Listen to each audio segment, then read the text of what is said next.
What's going on, everybody, and welcome back. So in this one we're going to be working on my grandmother's 2012 CRV. It's an EX-L and it is black. I love this car. It's been so good to her. She had it since new. It's got 102,000 miles on it now. Only thing we really had a problem with was the power steering module that I replaced a few months back. She had no power steering. It gave one warning sign, stop working. And then following that, it quit working completely. You know, it had fixed itself after a restart. But yeah, guys, this thing, I mean, we had not many issues with it. The wheels leak a little bit, and you know, she had them bead sealed. So that's pretty much it, guys. Not really any issues with it. Brakes and tires and oil changes, and that's pretty much all we did to it. So we're gonna do a little service here. I've been wanting to do this 100K service for a while. So I have a ton of parts here. So first things first, we're gonna do the transmission again. I've got some more automatic transmission fluid, which I think is the same stuff that I have on the shelf over there. So we'll do a little drain and fill on the automatic trans. And then I also have this for the differential in the back. It takes like 1.3, so that's dual pump fluid. I also have extended life antifreeze, and this is already pre-diluted, it looks like, so that's kind of cool, ready to use. And I got a new serpentine belt and crush washers for the differential. He threw those in for me. And then we got these spark plugs, which are, you know, OE Honda spark plugs. These things are not cheap, but she's saving money with Denzos. So we will see. We're gonna get these all changed out, and we'll see how bad the ones that are in there are, because they've been in there for 100,000 miles. So I'm ready to give this thing the love that it deserves, and these Hondas are super reliable even if you neglect them, but if you take care of them, they're even more reliable. So hopefully it's the right belt. This is a, like I said, a non-power steering model here. So we got this stuff along with some stuff from work, a little fuel system cleaner we're gonna do, and I'd like to do a throttle body service here as well, and I would also like to do a little brake fluid flush if we can. So based on all that, I don't think I'm gonna end up using this top engine clean here, but yeah, we got quite a bit of things to do to this car, along with an oil change and rotate and that kind of stuff too. So we're gonna do all that stuff, and I'll show you guys what I encounter and how to do it. So first thing you're definitely gonna want is a syringe like this. So this is going to be helpful. Also have this fluid extractor, which will be good for sucking out the coolant reservoir slash radiator. We'll see what we can get out of it. If there's a petcock on the bottom, I'll open that and drain the coolant. Hopefully we'll have enough to put back in there. I don't think it takes that much. I thought this was going to be concentrate, but oh well. Get what you get. So yeah, these are all helpful things. We can use this to refill the rear diff.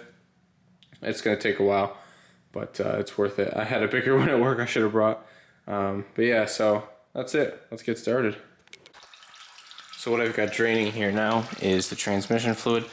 I already did an oil change. I think all you guys know how to do the oil change. And it looks like we're done. It's just down to a drip now. But that's all the tranny fluid that came out of it. I think I'm going to jack up the rear end, because the next thing is the rear differential.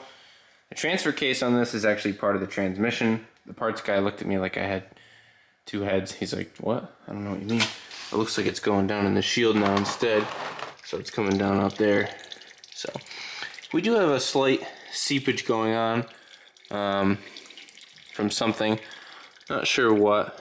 But I'm going to let this transmission drain a little bit more, as much as we can get, and let it all go down the shield.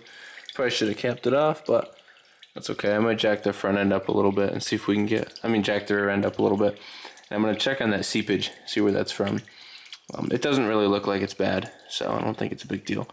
But yeah, just going to check, give everything a once over. The plug looks like this right here. It has a magnet on it, so it'll collect all the debris.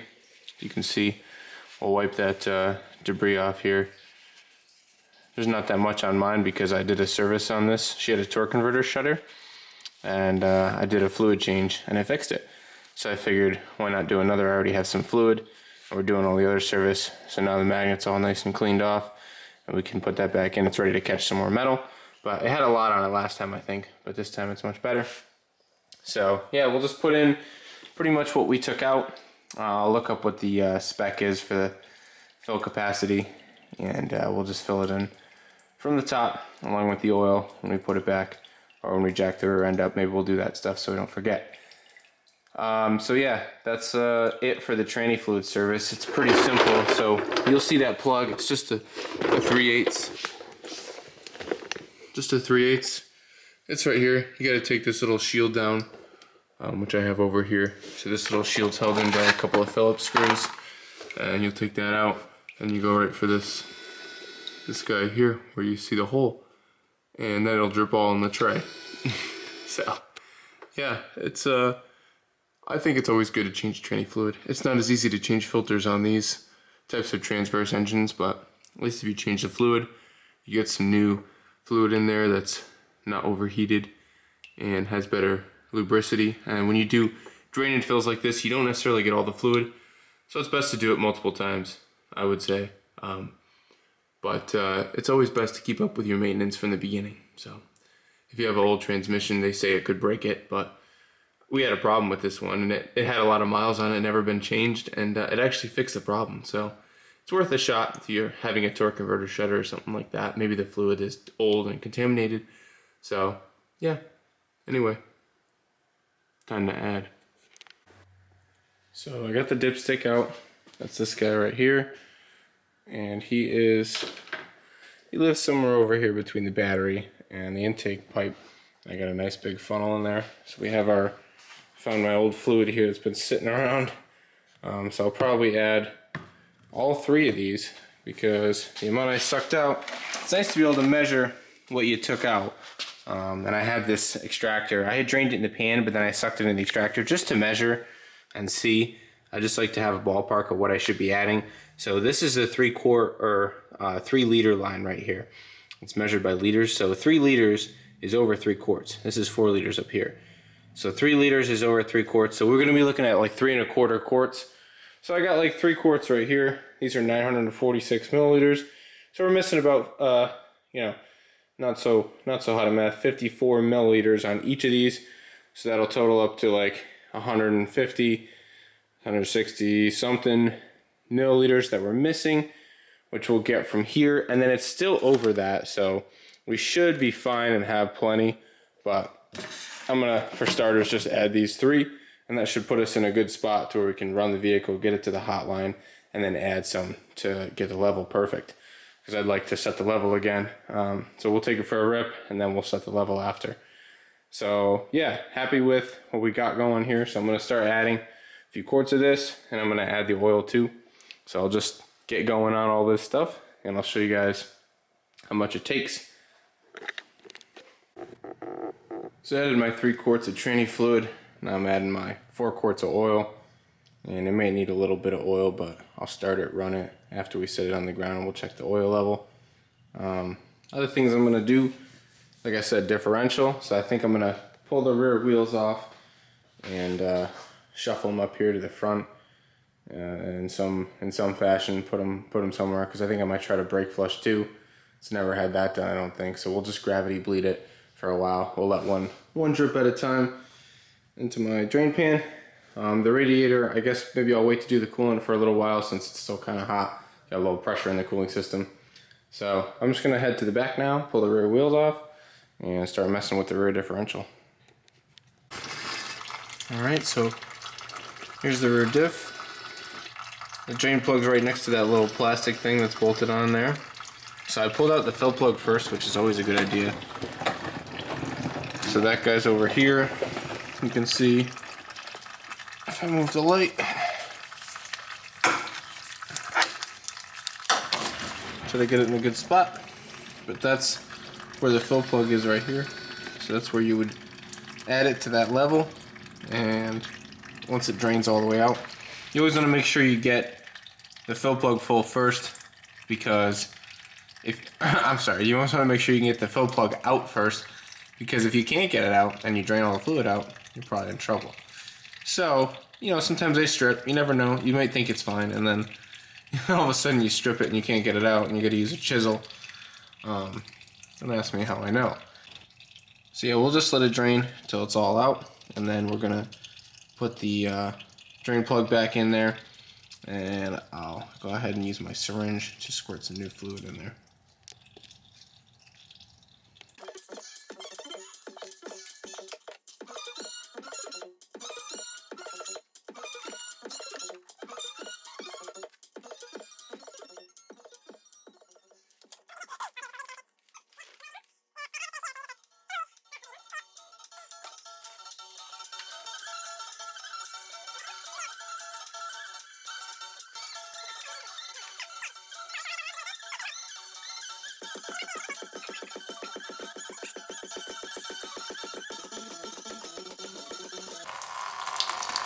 So I'm draining out the coolant now. I pulled the petcock on the radiator. Seems to be draining pretty good.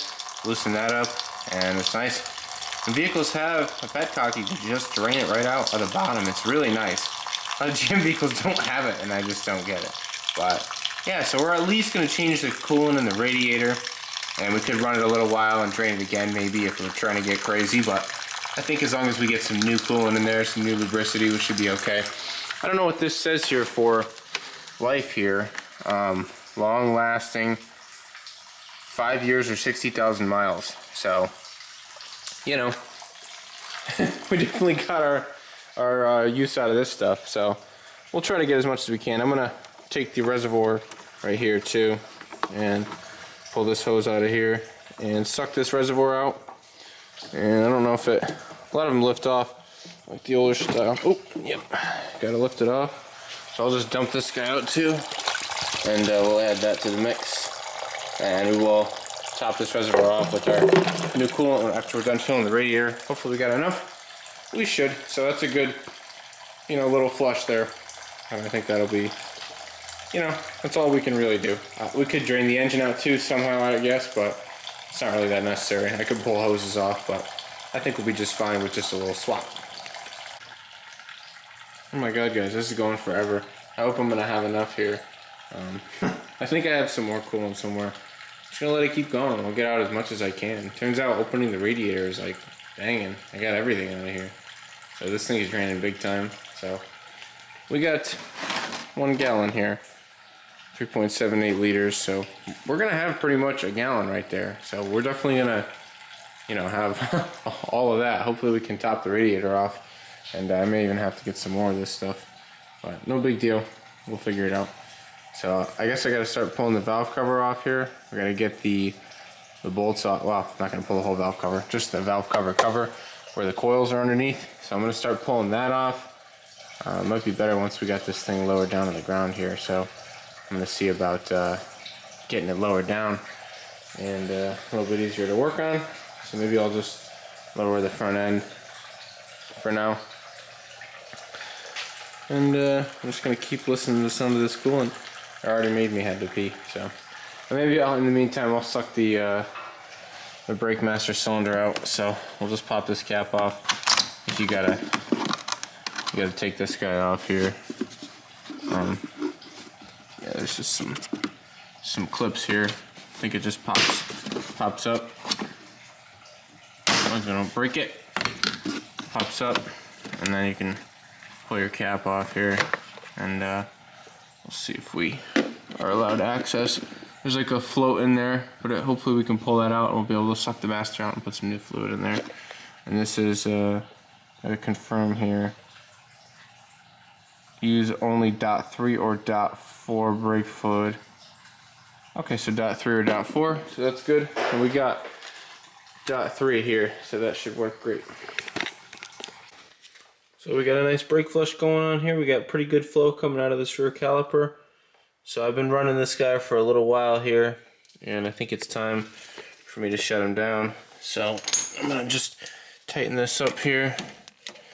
And I opened it pretty good, and I have the master cap is right off of it. That way we get a nice flow. And you want to crank it down nice and tight.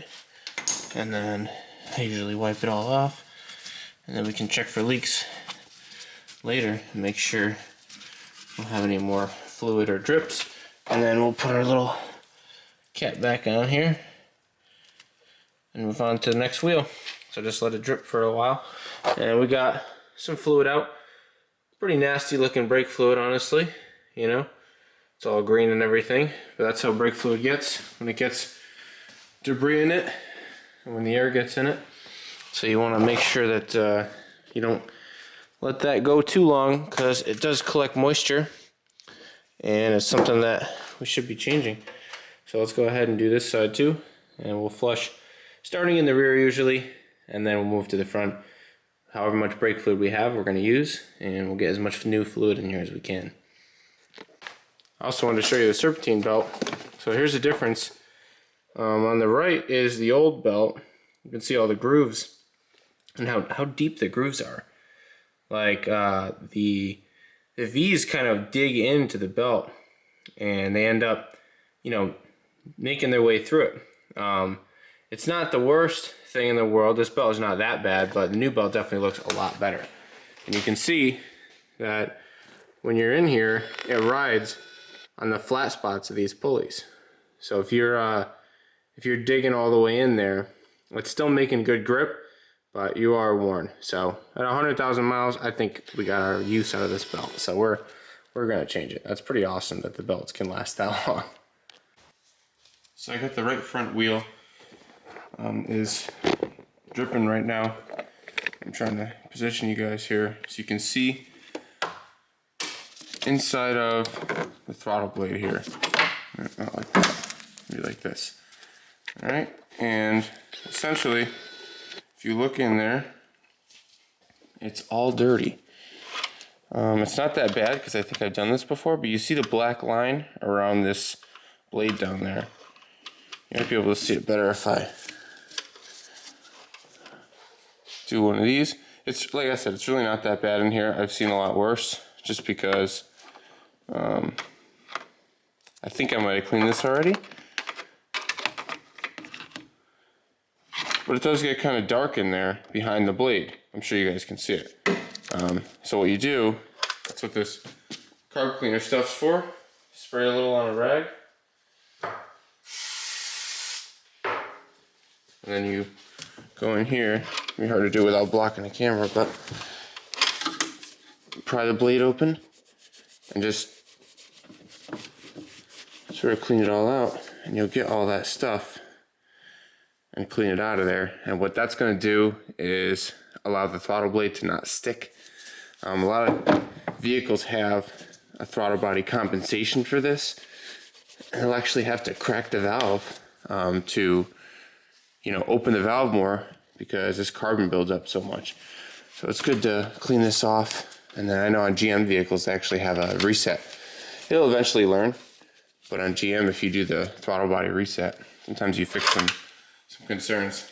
I gotta move the camera so I can finish up, but see what kind of nastiness we got out of that throttle body. So always good to do, especially if you're doing an engine air filter on it or something. Just pull the pipe off and try to get in there. It's not the easiest thing to do, but yeah, it's a good service to do.